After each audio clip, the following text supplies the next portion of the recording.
तू कहां चला गया था? फोन कहां है तेरा? इतने टाइम किसी को बाथरूम में लगता है? लेकिन दरवाजा नहीं खोलना चाहिए था ना। और इतना कहते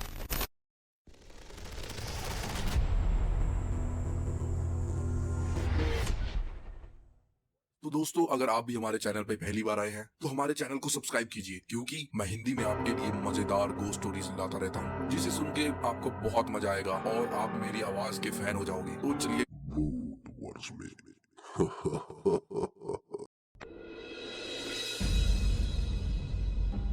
बड़े हमेशा किसी न किसी चीज के लिए मना करते हैं और हम उन चीजों को ही करना अपनी शान समझ लेते हैं। कभी कभी यही झूठी शान ऐसी मुसीबत बन के गिरती है कि इंसान खुद को भूल जाता है। अर्जित और मुदित अपने दोस्त भवानी के साथ उसके गांव के घर गए। बड़े किस्से सुन रखे थे उस घर के उन दोनों ने।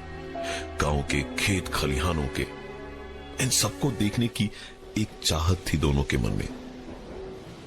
8 घंटे ट्रेन में बिताने के बाद जब गांव पहुंचे तो स्टेशन पर उन्हें लेने कोई नहीं आया था। भवानी ने बताया कि दरअसल उसके पापा गांव से बाहर किसी काम से गए हुए हैं, नहीं तो वो जरूर आते। भवानी ने आगे बताया कि उसके पापा बाहर गए हैं, रात को देर से लौटेंगे। सबने हाथ पांव धोया और फिर रात का खाना खाने के बाद देर रात तक गप्पे मारते मारते सोने को लेटे तो भवानी को लगभग तुरंत ही नींद आ गई। रात बीती तो अर्जित ने मुदित को नींद से जगाया। भाई उठ भाई, अरे उठना। और उस कमरे की बात याद दिलाई जिसके बारे में भवानी अक्सर बातें करता था कि कुछ भी हो जाए हम हमारे इस घर के उस कमरे को कभी नहीं खोलते। अर्जित और मुदित चुपचाप कम से कम आवाज करके उठे। उठ के उस कमरे के पास तक पहुंचे। भवानी ने पहले ही बता रखा था कि चाबी हमेशा दरवाजे की किवाड़ के ऊपर ही रहती है। चाबी निकाल के दरवाजा खोलते ही अर्जित और मुदित की छींकों से ही पता चल गया कि कमरा सचमुच सामानों से नहीं खुला है।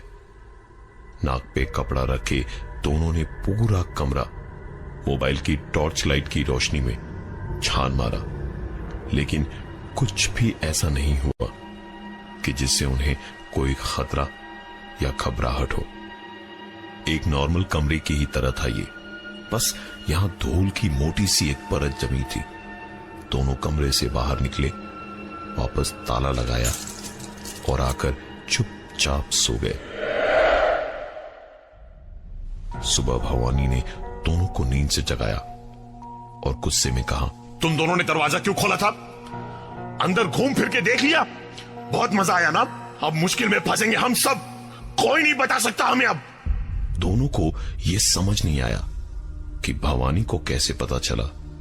तो भवानी खुद बोला, तुम लोग जब रूम से ताला लगाकर निकल रहे थे, मेरे पापा ने देख लिया था तुम लोगों को और तुम लोगों ने मिलकर मेरी बैंड बजवा दी। अब चलो तैयार हो जाओ, शाम की ट्रेन से हम यहां से वापस जाने वाले हैं।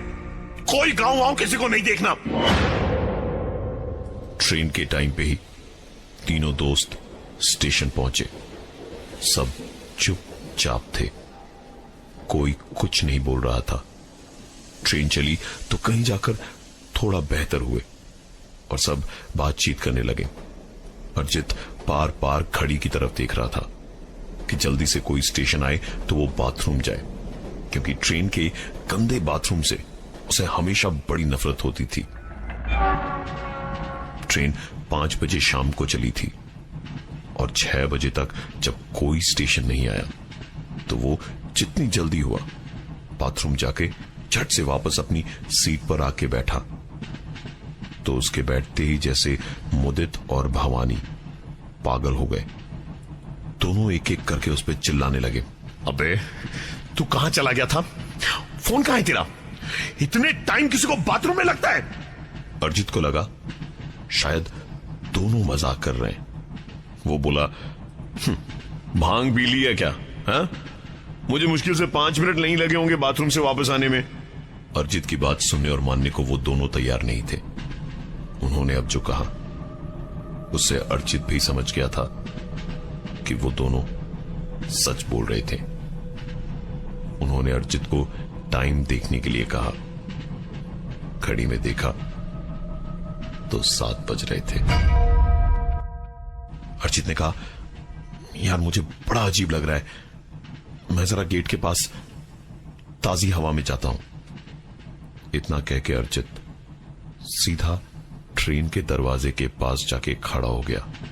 ताजी ठंडी हवा से काफी बेहतर लग रहा था उसे कि तभी थोड़ी ही देर में एक चाय कॉफी, कॉफी चाय, एक चाय वाला आया। कॉफी कॉफी चाय। अर्जित ने एक चाय ली और एक 10 का नोट दिया तो उस आदमी ने कहा, बाबू 5 रुपए छुट्टा नहीं है क्या?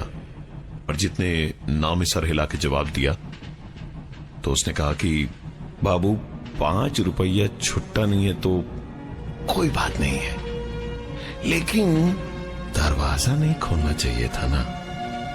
और इतना कहते ही चौंके हुए अर्जित की चौड़ी होती आंखों के सामने से वो चाय वाला चलती ट्रेन से कूद गया। अर्जित बिल्कुल एक मूर्त सा वहां खड़ा था। उसके शरीर का खून जमने लगा था कि तभी उसने दूसरे कंपार्टमेंट से टीसी को आते देखा। टीसी ने इधर आकर पूछा, क्या हुआ भाई, यहां क्यों खड़े हो? ऐसे दरवाजा खोल के खड़े रहने पे फाइन लगता है, पता है ना? अर्जित ने कहा, सर वो चाय वाला यहां खड़ा था सर अभी, और वो जल्दी ट्रेन से कूद गया सर। टीसी जोर से हंसते हुए बोला, अच्छा मतलब चलती ट्रेन से कूद के मर गया ना? कहा था ना दरवाजा मत खोलना।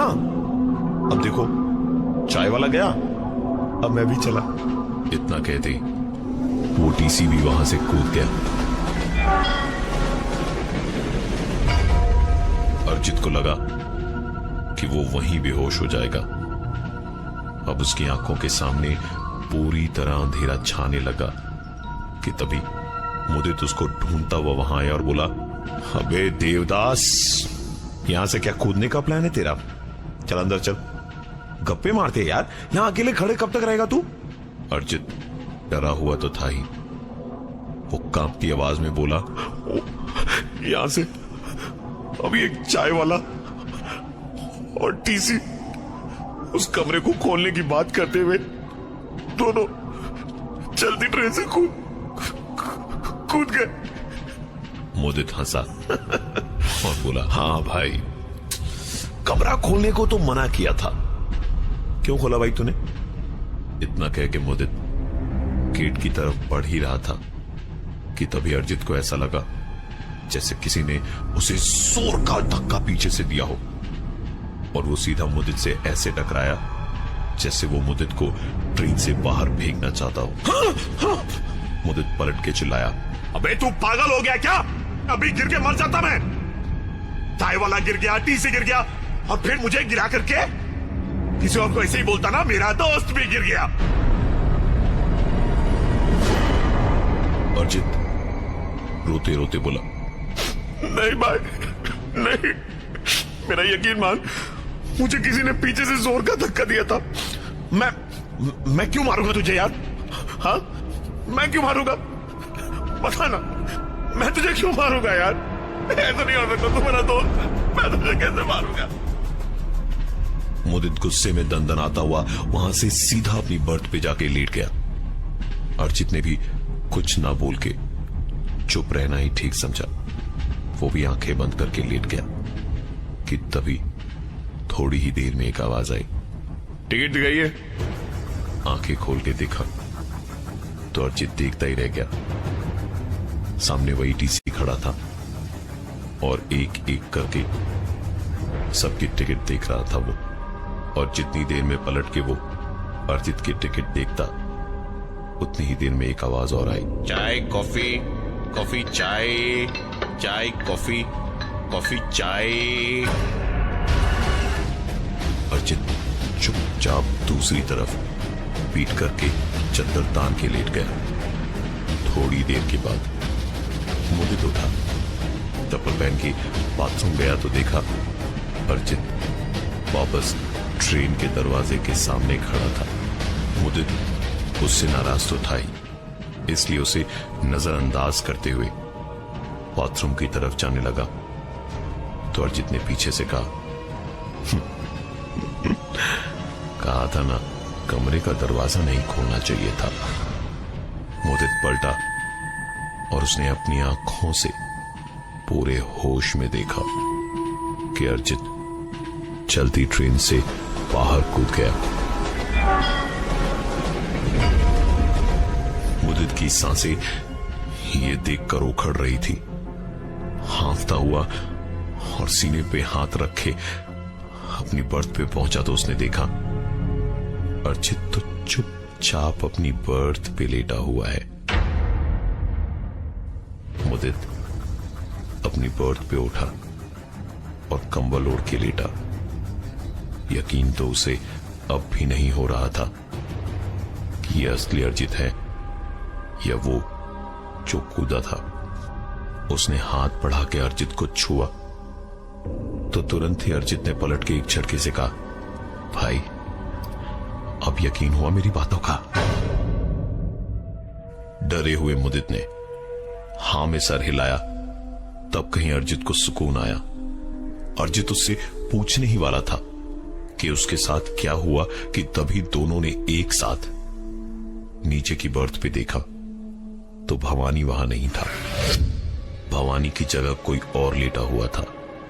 कुछ देर दोनों ने इंतजार किया कि शायद भवानी बाथरूम गया हो और अभी आता ही होगा, लेकिन जब ऐसा नहीं हुआ तब दोनों ने ट्रेन के हर एक बोगी और बाथरूम को चेक किया, लेकिन कहीं भी भवानी का नामो निशान नहीं था। मुदित ने मोबाइल फोन निकाला और भवानी को फोन लगाया। फोन थोड़ी देर बजा और फिर भवानी की रोती हुई मां की आवाज आई। मुदित ने पूछा, आंटी फोन आपके पास कैसे? भवानी की मां ने उधर से जो कहा वो अर्जित और मुदित की धड़कनें बढ़ाने के लिए काफी था। उन्होंने कहा, बेटा फोन तो मेरे पास ही था, तुम दोनों घर से निकले उसके घंटे भर बाद उस बंद कमरे में गई तो देखा वहां मेरे बेटे की लाश पड़ी थी। अर्जित और मुदित के साथ जो कुछ भी इतनी देर से हो रहा था वो सब भुलाकर वो अगले ही स्टेशन पर तुरंत उतरे। गांव की तरफ अगली ट्रेन आधी घंटे में उन्हें मिल गई। दोनों करीबन 3 घंटे के सफर के बाद जैसे ही वापस भवानी के गांव पहुंचे तो पता चला कि भवानी का अंतिम संस्कार हो चुका था। दोनों करते भी तो क्या, सर झुकाए वापस जाने को तैयार हुए तो भवानी की मां ने कहा, बेटा रात बहुत हो गई है, सुबह चली जाना। उन दोनों ने भी सोचा इतना सब कुछ होने के बाद अब और क्या हो सकता है, यहीं रात बिता के सुबह सुबह दोनों निकल जाएंगे। दोनों चारपाई बिछाए बाहर चबूतरे के पास ही लेटे थे। नींद आने ही वाली थी कि तभी अर्जित और मुदित दोनों ने एक साथ एक आवाज साफ साफ सुनी। करवट बदल कर देखा तो उसी कमरे का दरवाजा था जिसे खोलने से मना किया गया था। अर्जित और मुदित दोनों उठे और पीछे पीछे जैसे जैसे अंदर जाने लगे तो किसी की धीमी सी सिसकियां ले लेकर रोने की आवाजें आने लगी। गौर से देखा तो समझ आया कि वो और कोई नहीं भवानी की मां थी। दोनों तुरंत उनके पास पहुंचे और पूछा, क्या हुआ आंटी? आप रोइए मत ऐसे प्लीज, इसमें आपकी कोई गलती नहीं थी, जो होना था सो हो गया। भवानी की रोती हुई मां ने धीरे धीरे अपना सर उठाया जब उनका रोना कम हुआ तो उन्होंने कहा, भवानी ने तुम लोगों को यह कमरा खोलने से मना किया था क्योंकि उसके पिताजी मुझे बहुत मारते थे। दूसरी किसी औरत के साथ भी उनका संबंध था। एक दिन भवानी के सामने ही शराब के नशे में उन्होंने मुझे बहुत बुरी तरह मारा, तो भवानी ने मुझे बचाने के लिए उन्हें मार दिया और उसके बाद इसी कमरे में हमेशा हमेशा के लिए उन्हें दफन कर दिया।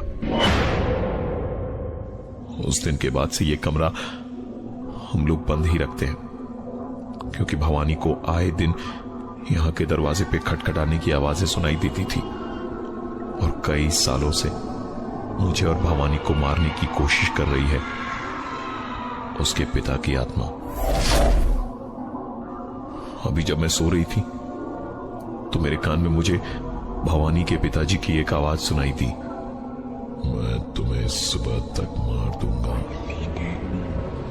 और दूसरे कान में भवानी की आवाज गूंज रही थी, मां तुम चिंता मत करना, मैं तुम्हें कुछ नहीं होने दूंगा मां।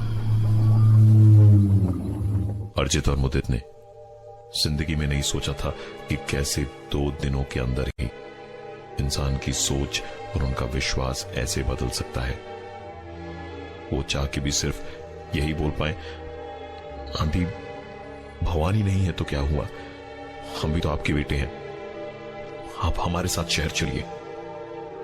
लाख मनाने के बाद जब वो मानी तो अगले ही दिन उस दरवाजे को एक बार फिर से हमेशा हमेशा के लिए बंद कर ट्रेन से तीनों निकल गए शहर की ओर। एक बार फिर से वही ट्रेन, बहुत सारी यादें और कई बातें उनके दिमाग में घूम रही थी।